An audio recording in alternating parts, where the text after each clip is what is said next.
নমস্কার বন্ধুরা, SB academic সেন্টারের প্রত্যেকটা ছাত্রছাত্রীকে স্বাগত। আজকে আমি নবম শ্রেণীর ভূগোল সলভ করেছি পঞ্চম অধ্যায় আবহবিকার। তো দেখো, দুলাল দাসের বই আছে, খুবই গুরুত্বপূর্ণ বই আছে। এই বইটায় আজকে আমি তোমাদের পঞ্চম অধ্যায় সলভ করাবো। আবহবিকার খুবই গুরুত্বপূর্ণ বই। তো দেখো, যে সমস্ত প্রশ্নগুলো গুরুত্বপূর্ণ, ভালো করে প্রিপারেশন নেবে। আমি বলতে পারি এখান থেকে 100% পরীক্ষা তোমাদের আসবে, ঠিক আছে। প্রথম প্রশ্ন কি বলেছি, এক দাগের প্রশ্ন। আবহবিকারের ইংরেজি প্রতিশব্দ ওয়েদারিং কথাটি প্রথম উল্লেখ করেছেন জি.কে. গিলবার্ট, ঠিক আছে। আমাদের পরের প্রশ্ন, দু দাগের প্রশ্ন কি বলেছে যান্ত্রিক আবহবিকার সর্বাধিক লক্ষ্য করা যায়। অ্যান্সার, বিয়ের অ্যান্সার উষ্ণ মরু অঞ্চলে, ঠিক আছে। খুবই গুরুত্বপূর্ণ প্রশ্ন।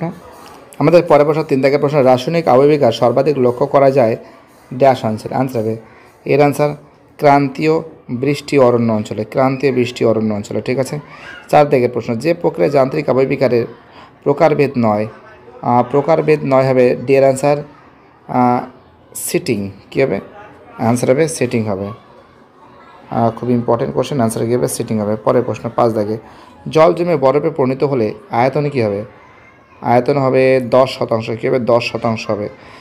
ছয় দাগে, স্বল্পমোচন আবহবিকার বেশি দেখা যায়। স্বল্পমোচন আবহবিকার দেখা যায় গ্রানাইট। কী হবে? অ্যান্সার হবে গ্রানাইট। কী হবে?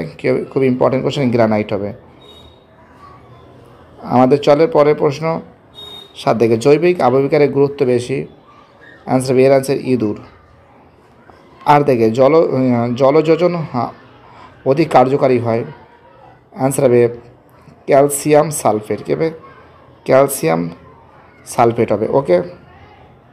নয় দাগের প্রশ্ন, শিলার ক্ষয়ীভূত পদার্থের স্থানান্তরকে বলে কি বলে? স্থানান্তরকে বলে পুঞ্জিত ক্ষয়। কী বলে? পুঞ্জিত ক্ষয়, ঠিক আছে। খুবই ইম্পর্টেন্ট কোশ্চেন, খুবই ভাইটাল কোশ্চেন। তোমরা এই সমস্ত প্রশ্ন কিন্তু বাড়িতে বসে কিন্তু মুখস্থ করবে, ঠিক আছে। কী হবে? পুঞ্জিত ক্ষয় হবে। 11 দাগের প্রশ্ন, যান্ত্রিক আবহবিকারে শিলার খনিজের পরিবর্তন। অ্যান্সার হবে যান্ত্রিক আবহবিকার, তাই তো, ভৌত প্রকৃতির। কী হবে? ভৌত প্রকৃতির হবে। 11 দাগের, পুঞ্জিত ক্ষয়ের ক্ষেত্রে প্রধান শক্তি হলো। অ্যান্সার হবে মধ্যাকর্ষণ। কী হবে? বিয়ের অ্যান্সার হবে মধ্যাকর্ষণ হবে। খুব ইম্পর্টেন্ট কোশ্চেন, কী হবে? মধ্যাকর্ষণ হবে, ঠিক আছে। কী বলতে বুঝতে পারছো? চলো আমাদের পরের প্রশ্ন, 12 দাগে। অক্সিজেনের প্রভাবে সংঘটিত রাসায়নিক আবহবিকারকে কী বলে? 12 দাগের যে প্রশ্ন আছে, অ্যান্সার হবে জারণ বলে। কী বলে? জারণ বলে। সি এর অ্যান্সার জারণ হবে। 13 দাগের প্রশ্ন কী বলেছে? খুব ইম্পর্টেন্ট কোশ্চেন, যে বিষম প্রকৃতির সিলিকেট খনিজ দ্বারা গঠিত শিলায় যে আবহবিকার হয়। 13 দাগের প্রশ্ন আসবে ক্ষুদ্র কণা বিসরণ। কী হবে? ক্ষুদ্র কণা বিসরণ। 14 দাগের, মহাদেব পর্বতের বেলে পাথরের ভাঙনের জন্য দায়ী আবহবিকারটি হলো। 14 দাগের যে প্রশ্ন আছে, অ্যান্সার হবে তুষার কিল্ট হবে, ঠিক আছে। পরের প্রশ্ন, 15 দাগের প্রশ্ন। তোমরা এগুলো কিন্তু খাতায় লিখে মুখস্থ করবে, ঠিক আছে। খুব ইম্পর্টেন্ট প্রশ্ন কিন্তু। আমাদের 15 দাগের প্রশ্ন এটা তো হয়ে গেছে। 15 দাগে, ধৌতকরণ প্রক্রিয়া মাটির কণা সমূহ যে স্তরে সজ্জিত হয় তা হলো। 15 দাগের প্রশ্ন হিসাবে অ্যালুভিয়েশন। কী হবে? অ্যালুভিয়েশন। পরের প্রশ্ন, আবহবিকার প্রক্রিয়ার প্রধান চালিকা শক্তি হলো। অ্যান্সার হবে আবহাওয়ার উপাদান। আবহাওয়ার কী হবে? আবহাওয়ার উপাদান সমূহ, ঠিক আছে। আবহাওয়ার উপাদান সমূহ, ঠিক আছে। কী বলতে বুঝতে পারছো? আবহাওয়ার উপাদান। তো তোমরা জানো এগুলো কিন্তু খুব সুন্দর করে আমি কিন্তু সলভ করে দিয়েছি, ঠিক আছে। কী বলতে বুঝতে পারছো? এগুলো কিন্তু বাড়িতে বসে তোমরা কিন্তু ভালো করে কিন্তু প্র্যাকটিস করবে, ঠিক আছে। আমি কী বলছি, আর এইগুলো খুব ইম্পর্টেন্ট আছে বলে আমি মনে করি। দেখো আমাদের পরের প্রশ্ন কী আছে। তো দেখো 17 জায়গায় যে প্রশ্ন আছে, বলেছে শব্দ সহযোগ সংঘটিত হওয়ার আবহবিকারের প্রক্রিয়াটি হলো। অ্যান্সার হবে ক্ষুদ্রকণা বিসরণ। কী হবে? ক্ষুদ্রকণা বিসরণ। 18 থেকে, অঙ্গার যোজনে সাহায্য করে। অ্যান্সার হবে কার্বন ডাইঅক্সাইড। 19 থেকে, তুষার আবহবিকারের ফলে সৃষ্টি হয়। অ্যান্সার হবে নুড়ি ক্ষেত্র। কী হয়? নুড়ি ক্ষেত্র সৃষ্টি হয়। কী সৃষ্টি হয়? নুড়ি ক্ষেত্র। চলো আমাদের পরের প্রশ্ন কী বলেছে, 20 দাগের যে পদ্ধতিতে মৃত্তিকা সংরক্ষণ করা হয়, 20 দাগের যে প্রশ্ন আছে আনসার হবে বৃক্ষরোপণ। কী হবে? বৃক্ষরোপণ হবে। 21 দাগের চুনাপাথর গঠিত অঞ্চলে যে ধরনের আবহবিকার বেশি কার্যকরী হয়, 21 দাগের প্রশ্ন হবে আর্দ্র বিশ্লেষণ। কী হবে? আর্দ্র বিশ্লেষণ হবে। কী হবে? আর্দ্র বিশ্লেষণ হবে। আর্দ্র বিশ্লেষণ হবে। পরের প্রশ্ন 22 দাগের শীতল জলবায়ুযুক্ত অঞ্চলে উঁচু পার্বত্য অঞ্চলে যে ধরনের আবহবিকার বেশি দেখা যায়, অ্যান্সার হবে তুহিন খণ্ডীকরণ। কী দেখা যায়? তুহিন খণ্ডীকরণ দেখা যায়। ঠিক আছে, কী বলছে বুঝতে পারছো? তুহিন খণ্ডীকরণ দেখা যায়। ওকে, পরের প্রশ্ন আমাদের নেক্সট প্রশ্ন কী বলেছে? এক সেকেন্ড। আমাদের পরের প্রশ্ন বলেছে যে বৃষ্টি জলের মাধ্যমে রেগলেদের উপর খনিজ পদার্থ এগুলির নিচে চলে যাওয়ার প্রক্রিয়াকে কী বলে? প্রক্রিয়াকে বলা হয় এর আছে এলুভিয়েশন বলে। কি বলে? এলুভিয়েশন বলে। ঠিক আছে, চলো আমাদের পরের প্রশ্ন বা শূন্যস্থানগুলো সলভ করব। প্রথমে প্রশ্ন কি বলেছে? প্রথম প্রশ্ন বলেছে, এক সেকেন্ড। প্রথম প্রশ্ন বলেছে ড্যাশ শিলাগঠিত পাহাড়গুলি মাথা গোলাকৃত হয়, অ্যান্সার হবে স্বল্পমোচন। কী হবে? স্বল্পমোচন। তারপর লয়কয়কার স্বল্প, না দরকার নেই, লয়কয়কার দরকার নেই।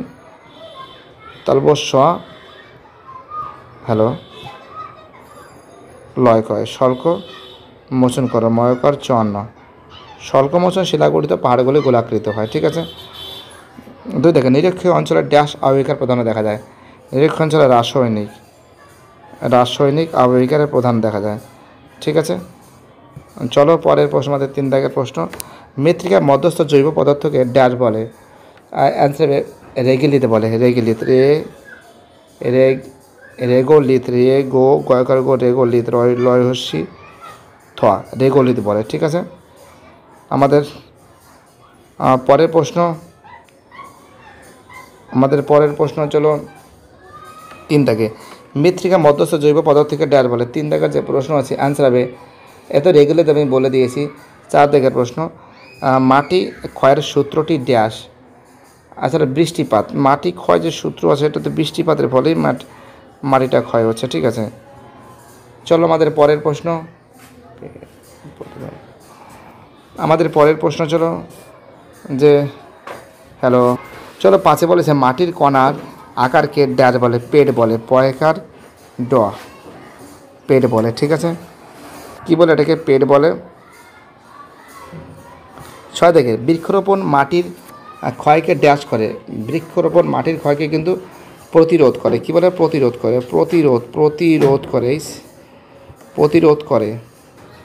করে। ঠিক আছে, চলো আমাদের পরের প্রশ্ন 7 দাগের প্রশ্ন। কি বলেছে? একর প্রতি জমিতে এত একক দশক শতক হাজার অযুত লক্ষ 1,50,000 প্রজাতির প্রাণী প্রায় ড্যাশ টন মাটি স্থানান্তরিত করা হয়, আচ্ছা 15 টন। কী হবে? 15 টন হবে। 15 টন। আর দেখেন আবহবিকার ও ক্ষয়ভবনের সম্মিলিত পদ্ধতি হলো কী হবে? অ্যান্সার হবে নগ্নিভবন। কী হবে? এই শূন্যস্থান হবে নগ্নিভবন। গয় নয় দীর্ঘে নগ্নিভবন, ভয়া বয়ান্ন নগ্নিভবন হবে। ঠিক আছে, চলো আমাদের পরের প্রশ্ন কি বলেছে?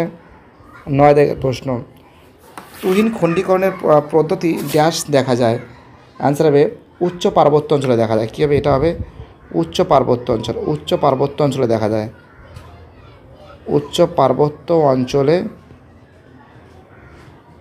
দেখা যায়। ওকে, চলো 10 দাগের প্রশ্ন আবহবিকারের তুলনায় ক্ষয়ভবনের গতি কী? দ্রুত। কী হবে? দ্রুত। দরে বলা হস্যু তো দ্রুত। 11 দিকে শিলার খনিজের সাথে অক্সিজেনের রাসায়নিক বিক্রিয়াকে কী বলে? আচ্ছা বলে জারণ বলে। কি বলে? জারণ বলে। বর্গে জয়কার রওনা জারণ বলে। ঠিক আছে, চলো আমাদের পরের প্রশ্ন 13 দাগের 12 দাগের প্রশ্ন উষ্ণ আর্দ্র জলবায়ুকে ড্যাশ আবহবিকার বলে, অ্যান্সার হবে রাসায়নিক আবহবিকার বলে। রাসায়নিক রয়কার দন্তের রাসায়নিক নয় হস্যিক রাসায়নিক আবহবিকার বলে। তো এবার আমি তোমাদের শুদ্ধ সলভ করাবো। প্রথম যে প্রশ্ন আছে প্রথমেরটা শুদ্ধ হবে, দ্বিতীয়টা অশুদ্ধ হবে। ঠিক আছে, প্রথমেরটা শুদ্ধ হবে, দ্বিতীয়টা অশুদ্ধ হবে। ওকে, আমাদের 3 দাগের যে প্রশ্ন আছে 3 দাগের প্রশ্ন ঠিক হবে। ঠিক আছে, 4 দাগের যে প্রশ্ন আছে 3 দাগের প্রশ্ন ঠিক কেন হবে? বলেছে রেগলিত মাটির সৃষ্টির অন্যতম উপাদান, এটা ভুল হবে। 4 দাগের প্রশ্ন 4 দাগের প্রশ্ন ভুল হবে। 5 দাগের প্রশ্ন 5 দাগের প্রশ্নও কিন্তু ভুল হবে। 6 দাগের প্রশ্ন ঠিক হবে। 7 দাগের প্রশ্ন ভুল হবে। 8 দাগের প্রশ্ন ঠিক হবে। 9 দাগের প্রশ্ন ঠিক হবে। 10 দাগের প্রশ্ন ঠিক হবে। তো দেখো যে সমস্ত ঠিক ভুল হবে সেটা জাস্ট আমি অ্যান্সারগুলো ফটাফট করে বলে দিচ্ছি। হ্যাঁ, ফটাফট করে বলে দিচ্ছি, তোমরা কিন্তু খাতায় লিখে নেবে। ওকে, কী বলছি বুঝতে পারছো? এবার দেখো আমাদের পরের প্রশ্ন, যে 8 দাগের প্রশ্ন ঠিক, 9 দাগের প্রশ্ন ঠিক, 10 দাগের প্রশ্ন ঠিক, 11 দাগের প্রশ্ন ভুল, 12 দাগের প্রশ্ন ভুল, 13 দাগের প্রশ্ন ঠিক, 14 দাগের প্রশ্ন ঠিক, আর 15 দাগের প্রশ্ন ভুল। তো যে সমস্ত ভুল আছে, যে সমস্ত ঠিক আছে, সেগুলো কিন্তু সব কিন্তু আমি মার্কিং করে দিয়েছি। তোমরা কিন্তু এইগুলো কিন্তু খাতায় লিখে মুখস্থ করবে। ঠিক আছে, কী বলতে বুঝতে পারছো? খাতায় লিখে মুখস্থ করবে। ওকে, আমাদের পরের প্রশ্ন দেখো। এবার আমি ম্যাচিংটা তোমাদের দেখাচ্ছি। ম্যাচিংটা দেখো, বলছে ক্ষুদ্র কণা বিসরণ অ্যান্সার হবে গ্রানাইট শিলায় বেশি হয়। ডের অ্যান্সার গ্রানাইট শিলা হবে আমাদের অ্যান্সার হবে, হ্যালো, অ্যান্সার হবে হ্যালো ডিএপে গ্রানাইট শিলা হবে অ্যান্সার হবে সির অ্যান্সার। যান্ত্রিক আবহবিকার, ঠিক আছে। আর স্বল্পমোচন হবে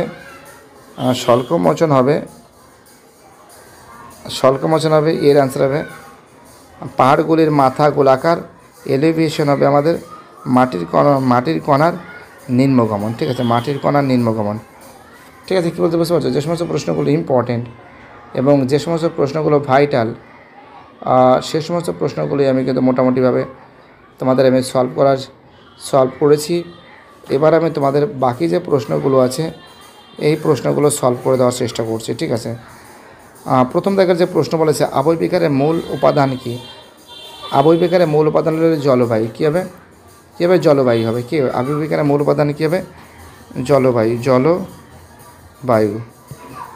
ওকে, 2 দাগের প্রশ্ন পেট কি? পেট ছিল মাটির ক্ষুদ্র খণ্ড, মাটির যে ক্ষুদ্র খণ্ড সেটা হলো পেট। আর রেগুলেটরটা কি? রেগুলেটরটা কিন্তু 74 নম্বর পেজে আছে। 4 দাগের প্রশ্ন কি বলেছে যে অঙ্গর যোজনের মূল উপাদান কি? অ্যান্সার হবে ক্যালসিয়াম কার্বনেট। কী হবে? অঙ্গর যোজনের মূল উপাদান ক্যালসিয়াম কার্বনেট। 5 দাগে কোনো জলবায়ুতে রাসায়নিক আবহবিকার বেশি দেখা যায়? অ্যান্সার হবে উষ্ণ আর্দ্র। কী হবে? অ্যান্সার হবে উষ্ণ আর্দ্র। কোন জলবায়ুতে রাসায়নিক আবহবিকার বেশি দেখা যায়? উষ্ণ আর্দ্র। ঠিক আছে, 6 দাগের প্রশ্ন স্বল্পমোচন কোন ধরনের যান্ত্রিক আবহবিকার? স্বল্পমোচন হচ্ছিল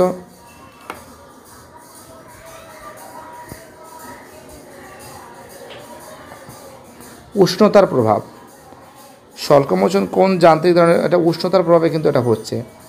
ঠিক আছে, 7 দাগের প্রশ্ন ড্যাশ কোন প্রক্রিয়ায় কোন গ্যাসীয় উপাদান প্রয়োজন হয়? জারণ প্রক্রিয়া। এটা কিন্তু অক্সিজেন। জারণ প্রক্রিয়া কী দরকার হয়? অক্সিজেন। ঠিক আছে, আর 7 দাগে অ্যান্সার হবে অক্সিজেন। 8 দাগে যে প্রক্রিয়ার মাধ্যমে হিউমাস মাটি সৃষ্টি হয় তাকে কী বলে? এটা কিন্তু ইম্পর্টেন্ট কোশ্চেন। অ্যান্সার হবে কিন্তু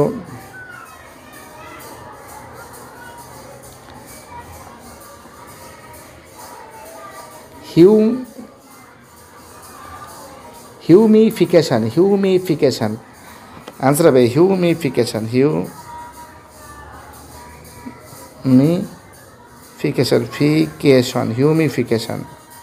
ঠিক আছে, চলো আমাদের পরের প্রশ্ন 9 দাগে দ্রবণের শিলার কোন ধর্মের পরিবর্তন ঘটে? দ্রবণে খুব ইম্পর্টেন্ট কোশ্চেন। আর রাসায়নিক। কী হবে? রাসায়নিক হবে। ঠিক আছে, রাসায়নিক হবে। ওকে, দ্রবণে কী পরিবর্তন ঘটে? রাসায়নিক। ওকে, চলো আমাদের পরের প্রশ্ন 10 দাগের প্রশ্ন হোরাজাইন কাকে বলে? এটা কিন্তু টেক্সট বইতে আছে, পেজ নম্বর কিন্তু 79 নম্বর পেজ। 79 নম্বর পেজে আছে, আমি দেখাচ্ছি না, খুঁজে দেখলেই তোমরা পেয়ে যাবে। 11 থেকে শস্যের দ্বারা জমির আচ্ছাদনকে কী বলে? এটা কিন্তু শস্যের দ্বারা অ্যান্সার কিন্তু মালচিং বলে। কি বলে?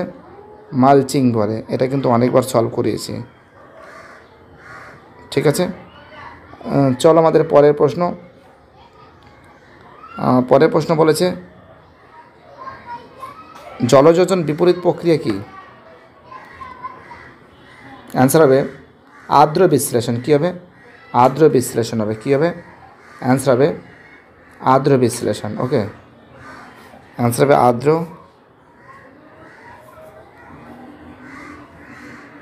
বিশ্লেষণ। ঠিক আছে, এবার এই যে প্রশ্নগুলো তোমাদের আমি দেখাচ্ছি, যেমন আছে পুঞ্জিত ক্ষয় কাকে বলে, এটা 66 নম্বর পেজে আছে।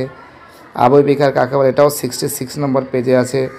ঠিক আছে, তারপরে তোমার তারপরে বলেছে চাদর ক্ষয় কাকে বলে, এটা কিন্তু 72 নম্বর পেজে আছে। তারপরে বলেছে মৃত্তিকা ক্ষয়ের সূত্রটি লেখো, এটা কিন্তু 78 নম্বর পেজে আছে। 78 নম্বর পেজে আছে। ঠিক আছে, কী বলছে বুঝতে পারছো? ভিডিওটি দেখার জন্য এসবি একাডেমিক সেন্টারের তরফ থেকে প্রত্যেকটা ছাত্রছাত্রীকে জানাই অসংখ্য ধন্যবাদ। সুস্থ থাকো, ভালো থাকো, চ্যানেলের সঙ্গে যুক্ত থাকো, এটাই আমার একান্ত অনুরোধ তোমাদের কাছে। Bye, tata.